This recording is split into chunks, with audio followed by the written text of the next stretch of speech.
السلام عليكم. اليوم في مطبخ ام وليد ان شاء الله راح ندير لكم ان غراتان. هذا الغراتان اسمه الاشي بارمونتي. هذه الاكله يعني فرنسيه الاصل. اليوم حنديرها لكم بشكل يعني بسيط، وحنا نسموه كما نحبوا حنايا غراتان باللحم المفروم والبطاطا المهروسه.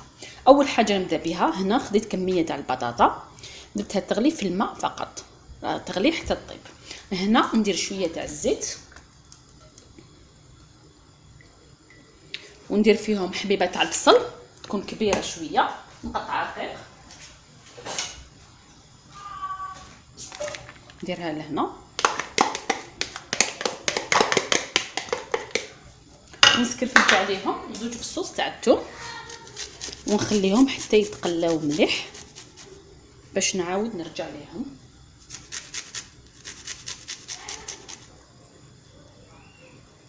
بهذه الطريقه ونخليه يتقلى مليح.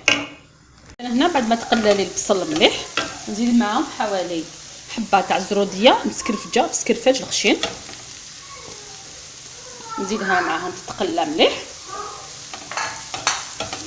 حتى تدبل. هنا بعد ما تقلاو لنا مليح نزيد كميه اللي حبيتوها تاع اللحم المفروم، ندير لها شويه تاع فلفل اسود، اذا نتبل الطبق تاعي ندير له شويه تاع الملح. اولا نفتح هذا اللحم المفروم باش نعرف شحال ندير الملح عفوا والملح. بهذه الطريقه اللحم تاعنا مش راح يجينا ناشف، لانه هذاك البصل والزروديه راح يخليه يعني يجي فيه لو جو. ندير له كميه مليحه تاع المعدنوس نخلط مليح حتى يطيب لنا كلش باش نطفي. ها هو اللحم تاعي طاب مليح، نطفي عليه والبطاطا تاعي راهي تغلي. كي طيب نصفيها ونعاود نرجع لكم باش نكملوا الكغاتان تاعنا. اذا هنا البطاطا تاعي ها هي طابت، مادامها سخونه وهي سخونه ندير لها حوالي مغرف تاع لا مارغرين ولا الزبده، كل واحد واش يفضل في الماكله تاعو.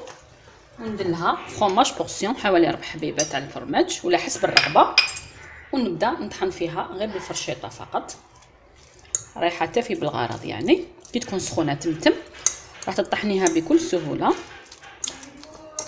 اذا نطحنها كامل وندخل فيها هذيك الزبده. هنا بعد ما طحنتها مليح غير بالفرشيطه احسن. واش ندير لها شويه تاع الملح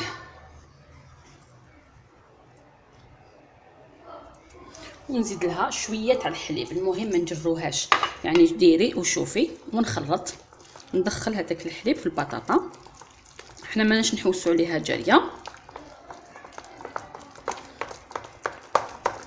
هذا راح يكفيها يعني القوام تاعها. نزيد لها شويه فقط،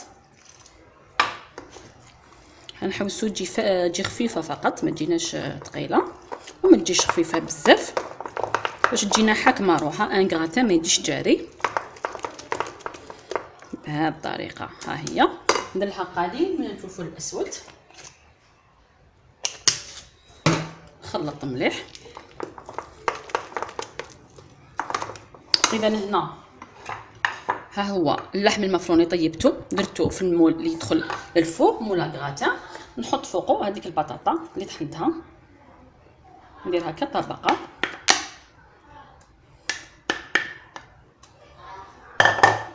اذا نمشيها. هاد النوع تاع الاطباق يعني يحبوهم بزاف الاولاد. اذا نديرو بهذه الطريقه، نهبط كامل هذيك البطاطا تاعي نخلو ولا شيء منها.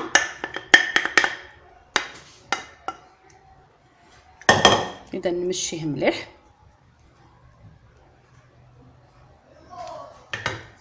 وندير عليه الجبن المبشور على الوجه تاع البطاطا تاعنا باش يعطيها يعني لون. ان غراتان واش معناتها كي تكراتينا الوجه تاعو، هذاك هو لو غراتان. اذا ندير الفرomاج تاعي على الوجه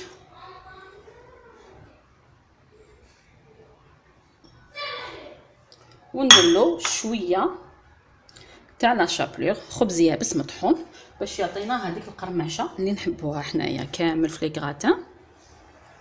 اذا حوالي مغرف كبيره ولا 2 مغارف على حسب المول اللي درتوه راح تكفينا، وندخلها للفرن يتكراتينا ويذوب الفرماج ويدي وجه ذهبي ونحوه. اذا ها هو لو غراتان تاعي واجد بعد ما دخلته للفوغ، خضر وجه يعني محمر شباب. هنا راح نقسم لكم شويه باش تشوفوا الغراتان تاعنا كيفاش جانا. بسم الله. احيانا ولا غير ننسى باش نقسم للاخوات باش يشوفوا، يعني اعذروني فقط احيانا ننسى. اذا ها هو شوفوا يعني يجي روعه. ها هو امامكم اللحم المطحون بالخلطه والبطاطا وهذاك القشره هذيك تجي مقرمشه وتجي بنينه. نتمنى تعجبكم الوصفه، وإلا عجبتكم الوصفه ما عليكم غير ديروا جيم لا فيديو وتشاركوا في القناه حتى يصلكم الجديد. والى الملتقى ان شاء الله مع وصفه جديده، والى اللقاء.